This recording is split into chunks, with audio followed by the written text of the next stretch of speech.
Ya, assalamualaikum. Kita lanjut lagi ya ke poin kekhalifahan Utsman bin Affan. Ya, jadi ketika pemilihan Utsman bin Affan ini menjadi khalifah, ternyata memang terdapat 6 kandidat. Sebenarnya 7, tapi ada satu yang memang dia mengundurkan diri, yaitu Abdullah bin Umar. Kemudian ketika itu ada 6, yaitu ada Ali bin Abi Thalib, Utsman bin Affan, kemudian ada Zubair bin Awam, Sa'ad bin Abi Waqqas, kemudian Abdurrahman bin Auf, dan Thalha bin Ubaidillah. Ya, ada 6 bersama Umar ketika itu. Tapi beriringnya berjalannya waktu, ternyata kelima orang berikutnya, yaitu Abdurrahman bin Auf, Sa'ad bin Abi Waqqas, Zubair bin Awam, dan Thalha bin Ubaidillah mengundurkan diri. Ya, jadi ada 4 yang mengundurkan diri, dan sisanya itu adalah Utsman dan Ali. Nah, ketika itu suara masyarakat lebih condong kepada suaranya Utsman bin Affan gitu kan ya. Memilih Utsman bin Affan menjadi khalifah ketiga. Nah, Utsman bin Affan bisa dibilang adalah khalifah tertua karena di usia 70 tahun ya. Kemudian Utsman bin Affan menjadi khalifah itu pada tanggal 3 Muharram 20 tahun 24 Hijriah. Dan Utsman bin Affan menjadi khalifah itu selama 11 tahun 11 bulan dan 17 hari menjadi khalifah ya. Dan beliau pun seorang khalifah yang pertama kali memperluas wilayah Masjid Haram, yaitu di Mekah, dan di Masjid Nabawi, yaitu di Madinah ya. Kemudian beliau juga membangun yang namanya pengadilan agama, Mahkamah Konstitusi gitu ya. Itu dibangun ada pada masa Utsman bin Affan ya. Masya Allah sekali. Jadi Islam itu makin berkembang pesat ketika masanya Utsman bin Affan. Masya Allah ya. Kemudian lanjut, di sini pun ada kebijakan Utsman bin Affan ya. Kebijakan-kebijakannya itu yang pertama, pengamanan wilayah. Jadi ketika awal pemerintahan Utsman bin Affan terjadi beberapa pembentrokan di antara Azerbaijan, kemudian Armenia, dan Iskandaria ya. Untuk menghadapi pemberontakan itu, Khalifah Utsman bin Affan mengirim Walid bin Mughirah dengan 10.000 pasukan. Dalam pertempuran itu tentara muslim meraih kemenangan ya, insyaallah. Kemudian pemberontakan di Iskandaria, pelopornya itu adalah Romawi di Mesir ya, dapat dikalahkan oleh kaum muslimin. Dan pemberontakan Iskandaria terjadi pada tahun 25 Hijriah atau 646 Masehi ya. Akan tetapi pada tahun 31 Hijriah atau 652 Masehi, pemberontakan terjadi lagi. Jadi di Iskandaria ini jadi 2 kali pemberontakan. Dan pemberontakannya itu yang kedua ini dipimpin oleh Kaisar Konstantin ya, dengan menggerakkan armada lautnya sebanyak 800 kapal. Wow, Masya Allah. Padahal Utsman bin Affan itu sudah membangun armada dengan isinya 1.700 kapal. Ya, untuk menghadapi tentara musuh yang cukup banyak, maka Abdullah bin Sa'ad, gubernur Mesir, penggantinya Ammar bin As, juga mengarahkan armada lautnya sebanyak 200 kapal. Karena kapal-kapal pada waktu itu bertiang, maka peristiwa tersebut dikenal dengan sebutan Zawatus ya. Zawatus Sawari, artinya pertempuran dengan tiang kapal ya. Dalam peperangan itu alhamdulillah masyarakat atau kaum muslimin meraih kemenangan lagi. Jadi dalam 2 tempat terjadinya pemberontakan, dan kaum muslimin memenangkan 2 peperangan itu sendiri. Oke, lanjut, perluasan wilayah ya.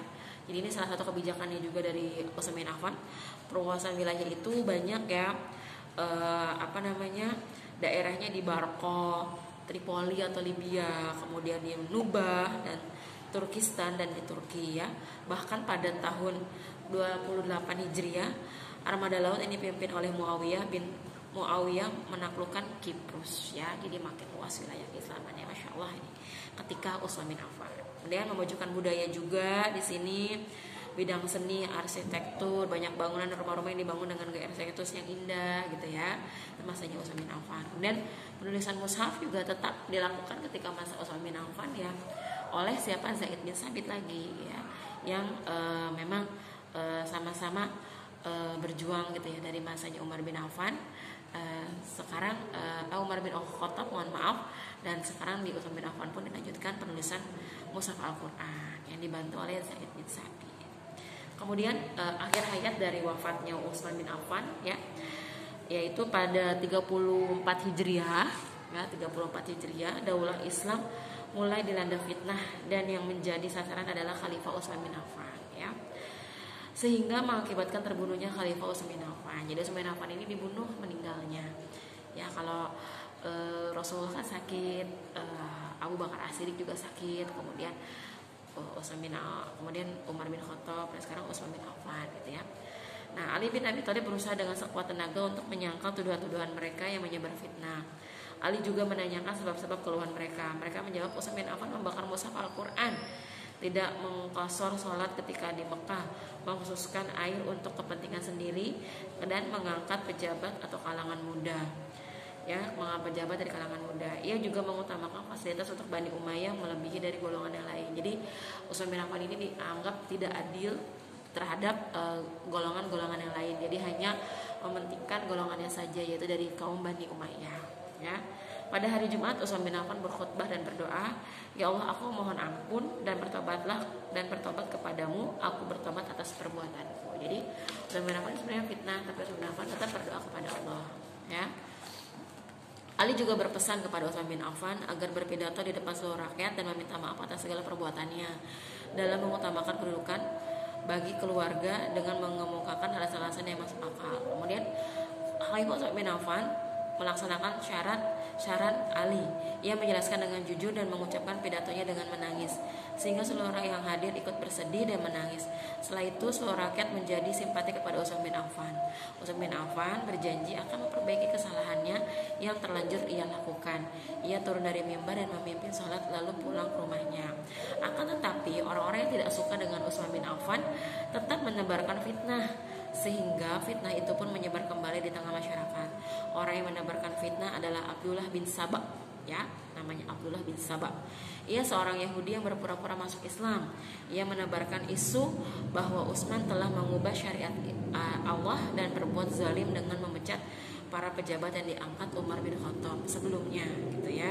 Kemudian akhirnya orang-orang yang tidak suka kepadanya mengepung rumahnya hingga ia tidak dapat pergi ke masjid. Pengepungan itu berjalan 40 hari, Insya Allah ya 40 hari gitu.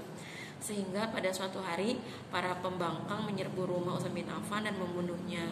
Pembunuh itu menganiaya Utsman bin Affan tanpa belas kasihan dan tanpa penghormatan kepada sahabat Rasulullah yang telah berjuang dalam Islam. Ya, ada di riwayat di sini, ya. Utsman bin Affan ketika dikepung rumahnya, ia bermimpi bertemu dengan Rasulullah. Dalam mimpinya Rasulullah memberi Utsman bin Affan seember air, kemudian ia meminumnya hingga puas. Setelah itu Rasulullah bersabda, "Kalau kamu menghendaki, kamu dimenangkan, dan kalau kamu menghendaki, berbuka puasa di tempatku," kata Rasulullah. Waktu itu Khalifah Utsman bin Affan sedang berpuasa memang. Kepada sahabat Abdullah bin Salam, ia berkata, "Aku memilih berbuka puasa di tempat Rasulullah." Ya. Aduh, sedih juga ya. Kemudian tepat ketika sore hari Utsman bin Affan sedang berpuasa, pemberontak membunuhnya.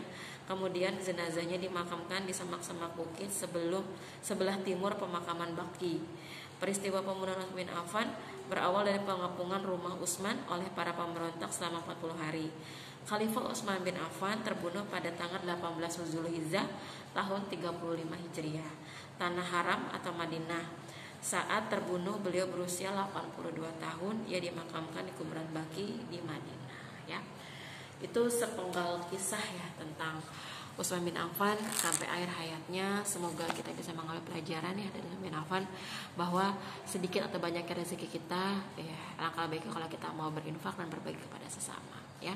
Jangan lupa tetap terus rendah hati dan mempunyai sifat pemalu seperti Utsman bin Affan. Mungkin itu aja dari Ibu Santi. Kalau lebihnya Ibu mohon maaf untuk hari ini, banyak banget kendala ya teman-teman. Semoga teman-teman juga di rumah rajin membaca lagi buku sirahnya agar makin melotok, makin nyantol sirahnya, ya. Oke, assalamualaikum warahmatullahi wabarakatuh.